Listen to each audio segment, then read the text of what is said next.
Proviamo a rifare una nuova sintonizzazione dei canali. Pigiare il pulsante menu. Lavorare con le frecce direzione e selezionare, come si vede, ricerca canali, dare ok. Puoi selezionare in modo automatico oppure manuale, conviene in modo automatico.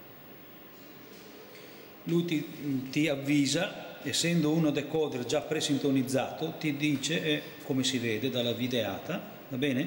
Tasto direzione a sinistra, ok, lo confermiamo, lui ti chiede di cancellare l'iter precedente, lo confermiamo e vai. Come si nota, parte il primo blocco dove è presente Rai 1, Rai 2 e Rai 3, siamo puntati da Montevenda a Padova. Questo è il canale 5, dove prima solamente era presente l'offerta Rai 1, attualmente la Rai di Stato offre il 2 ed il 3.